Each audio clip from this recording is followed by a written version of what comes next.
La Banque du Japon a ajusté sa politique monétaire à la mi-décembre, mais a montré de la réticence à assouplir davantage sa politique monétaire. Nous avons appris les ventes au détail et les données sur la production industrielle pour novembre avec un déclin d'1% plus tôt cette semaine. Il y aura tout un éventail de données importantes concernant la performance économique du Japon tout au long du mois de janvier.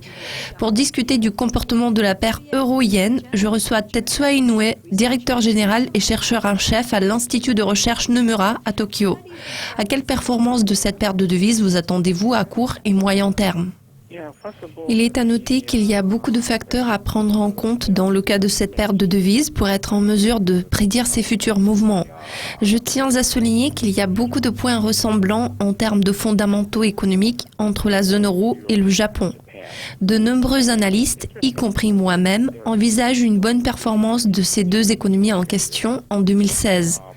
Cela s'explique en grande partie par une amélioration en termes de consommation privée.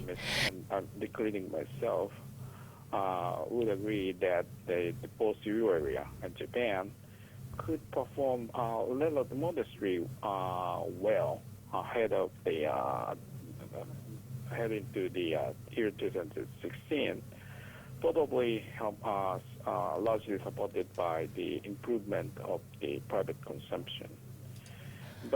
Pourtant, l'économie de la zone euro et celle du Japon sont confrontées au même genre d'obstacles, un taux d'inflation obstinément bas. Si nous excluons l'impact de la baisse des prix des matières premières, nous pouvons espérer voir une certaine amélioration sur le plan de l'inflation de base dans ces deux zones économiques. Voilà pourquoi les économistes sont très attentifs à toutes sortes de ressemblances et de divergences entre les actions des banques centrales respectives. Looking closely at the possible difference or the similarities between the central bank's actions. En parlant du taux de change de la paire euro-yen japonais, il est à souligner que les acteurs du marché ont été largement déçus par les actions supplémentaires prises par la Banque du Japon il y a quelques semaines. À vrai dire, je ne pense pas que le gouverneur de la Banque du Japon, Kuroda, soit réfractaire à l'idée de recourir à plus de mesures de relance en ce moment. Je dirais qu'il y a certaines contraintes qui entrent en jeu ici. En ce qui concerne le contexte économique domestique, les ménages ainsi que les responsables politiques ne seront pas favorables à l'idée de voir le yen se déprécier davantage sans une amélioration substantielle des salaires nominaux.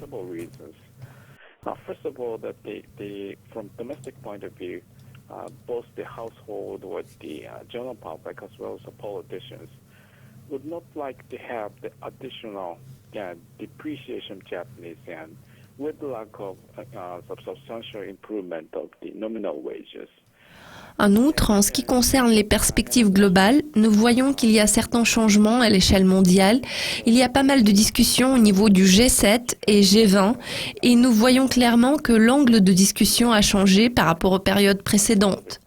Je suis menée à croire que la Banque du Japon cherche l'occasion d'assouplir davantage sa politique monétaire et de lancer un nouveau cycle de mesures de relance.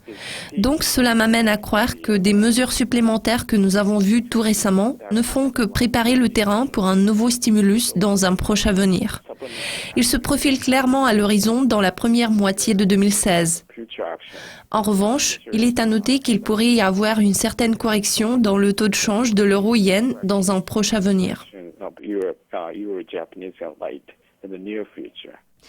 À quel genre de performance de l'économie japonaise vous attendez-vous dans les 12 prochains mois par rapport à la performance de l'économie européenne? À quel niveau pourrons-nous voir la paire euro-yen dans l'intervalle d'un an? En ce qui concerne les perspectives à plus long terme, d'ici la fin de l'année prochaine, nous pourrons voir beaucoup de similitudes dans ces deux économies. Les deux économies pourraient croître à un rythme modéré. Leur rythme de croissance pourrait s'accélérer et dépasser le taux de croissance potentiel. Une croissance robuste de la demande antérieure pourrait apporter une grande contribution à cet égard. La consommation privée et une certaine reprise en termes d'investissement sont également susceptibles de donner un bon coup de pouce à ces deux économies.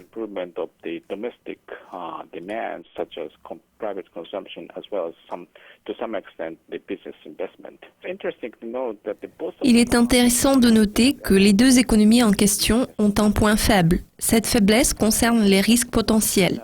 Il existe certains risques à la baisse. Le principal risque est un ralentissement substantiel de ces deux économies.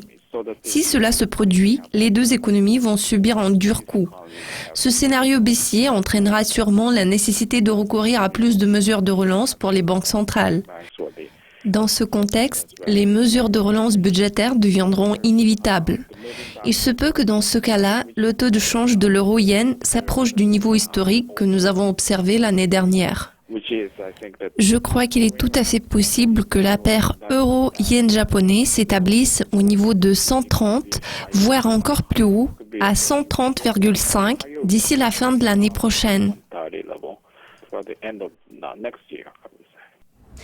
Tetsue, merci beaucoup de vos commentaires. Vous avez suivi la dernière édition des prévisions financières en 2015. Bonne année, rendez-vous en 2016.